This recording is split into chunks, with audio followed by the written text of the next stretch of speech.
A&P up here.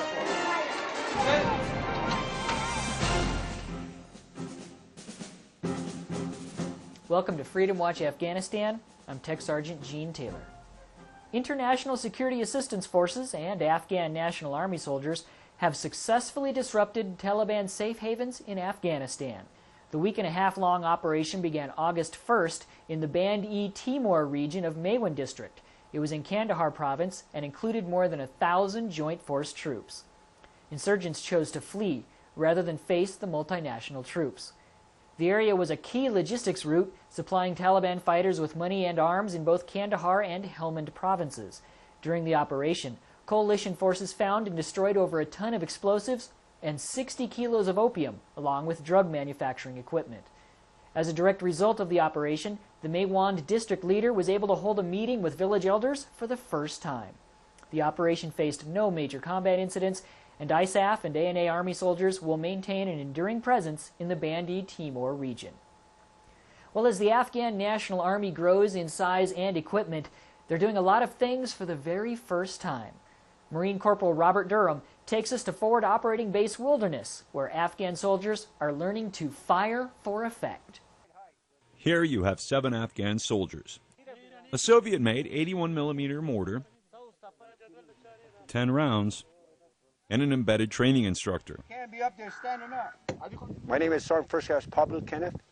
I am the 1st Battalion 3rd Kandak Sergeant Major Instructor and also the S1. Their mission? To call for fire on a target guided only by a map and compass. You have to walk that round into. Here's the thing.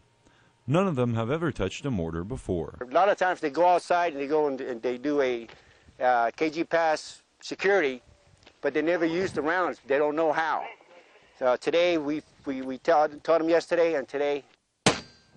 First, the forward observer has to call out where the round needs to impact. Look up there, you see it might be short or over. After the first shot is fired, the spotter calls to the mortar team to adjust the impact. 100 meters? No, I would think it's a little bit further than that. Once they find their target, Fire for effect! When we're going on a mission somewhere, so if you got to take from the far away, so we can shoot them with the light weapons.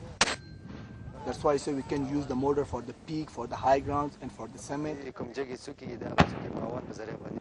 all in all, the instructor can walk away today with the confidence that when these soldiers need this skill, they will be able to effectively employ their mortars in a fight. I'm very surprised. I'm glad that it happened. These guys were effective. We hit the target. And I'm sure that we're going to do this some more. Reporting from Forward Observation Base Wilderness, I'm Marine Corporal Robert Durham. Marines are well-rounded warriors, able to fight with everything from multi-million-dollar weapon systems to their bare hands. Airman First Class Keith Grody shows us how Marines train to fight without their weapons. The Marine Corps Martial Arts Program, or MCMAP, is a mixture of different kinds of martial arts tailored to the Marine Corps.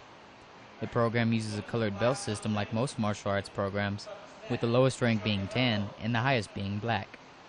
It's a system meant for use in both combat and peacetime environments, using both lethal and non-lethal moves. This benefits Marines in a few different ways. For one, it's a good training for you to have when you're out in the combat field, all right? Because you never know if you freaking run out of ammo and you have to use hand-to-hand combat. That happened in Fallujah.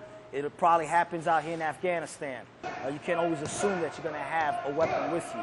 But it also helps overall conditioning, all right? And it's good for morale. As you notice, we was out here having a good time, and we were just getting a little rough and tough. Oh, I love it. I love it. I wouldn't trade it for nothing in the world. For some, MCMAP is a way to get back to their roots as Marines.